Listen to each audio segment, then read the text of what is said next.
Et très rapidement maintenant, on va évoquer la situation des détenus politiques, notamment les Kassory Fofana ici, qui croupissent toujours en prison et placés en détention à la maison centrale. Ces mis en cause pourraient enfin voir leur procès s'ouvrir très prochainement.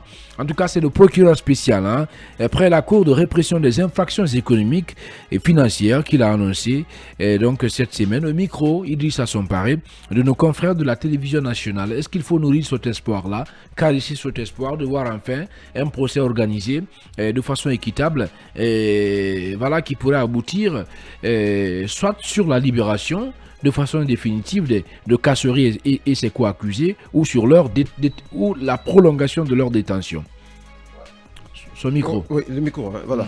Je pense que tu fais bien de le dire, un procès équitable, un procès sérieux, parce que c'est vrai que c'est un procès sensible que le CNRD a sous la main à travers la CRIEF.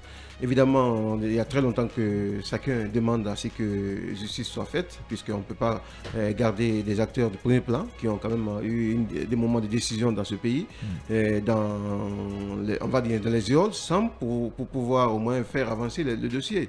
Et beaucoup sont donc aujourd'hui tout de même curieux de savoir qu'est-ce que ça va donner. Ces derniers temps, on a quand même compris que nous sommes en train de venir vers l'ouverture justement de ce procès, mais il ne faudrait pas que ce soit un procès expéditif où on veut justement faire la formalité. C'est pourquoi il faudrait accorder du sérieux, parce que ce sont des acteurs qui sont quand même reposés de plusieurs années de gestion donc de ce pays. Donc si on doit prendre la responsabilité sur soi de mettre un projet judiciaire derrière des hommes de ce calibre-là, pour moi, il faudrait faire un travail sérieux. Parce que si on n'arrive pas à faire le travail sérieux, est-ce que demain, ça ne va pas être peut-être repris par d'autres? C'est pourquoi la CRIEF, jusque-là, n'a pas quand même dégagé, on va dire ainsi, une certaine lueur de sérénité dans ce dossier, une maîtrise dans ce dossier, parce que la CRIEF a titubé à plusieurs reprises. On a vu les sorties en conférence de presse ici, où ils ont montré en quelque sorte la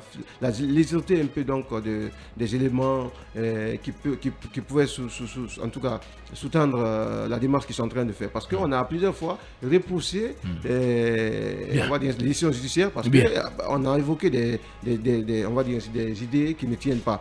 Pour une fois, moi je me dis que s'ils sont effectivement prêts, parce qu'Ali Touré il a déclaré que désormais les investigations nécessaires suffisantes ont été déjà menées et qu'on peut désormais s'engager vers une procédure judiciaire.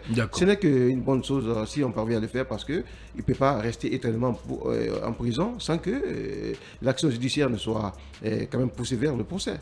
Bien, Mamadou Boy Diallo, est-ce qu'il faut nourrir cet espoir-là? Et puis c'est une première de voir le procureur de la Cour, disons de la CRIEF lui-même, Ali Touré, prendre la parole et surtout apporter des assurances dans ce sens-là. Et oui, on a écouté avec intérêt, en tout cas on a suivi avec intérêt cette sortie du procureur spécial près la CRIEF, Ali Touré, pour annoncer officiellement que le procès va se tenir.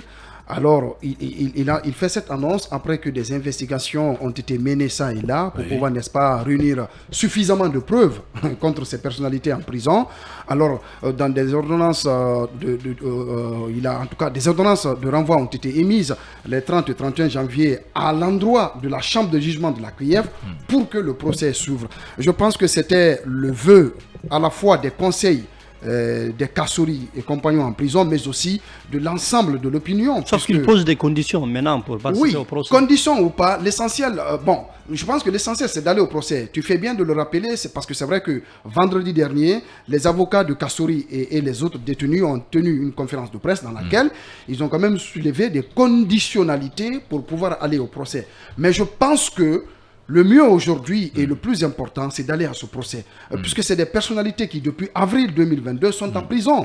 Elles clament aujourd'hui qu'un procès soit tenu pour que leur culpabilité ou pas, en tout cas, soit, n'est-ce pas, établie. Alors, je pense que si le procureur annonce la tenue de ce procès, il faut aller, que les conseils de Kassory, Oye Guilavogui, Dr Mohamed Diané, se préparent à les défendre, puisque certainement eux aussi, ils disposent aujourd'hui d'éléments probants, des preuves irréfutables, selon lesquelles leurs clients, entre guillemets, certainement ne sont pas concernés par les accusations qui pèsent contre eux. Donc je pense qu'il faut aller vers ce procès, il ne faut pas aller dans la surenchère, les avocats doivent se préparer, ils ont longtemps clamé la tenue de ce procès, je pense qu'il faut aller vers le procès. Il faut aller vers le procès. Et dans la foulée, Mamadou Yaya, on l'a appris aujourd'hui à travers nos confrères d'africaguinée.com qu'on a saisi l'immeuble, vous imaginez, l'immeuble de l'ancien vice-président de la Cour constitutionnelle.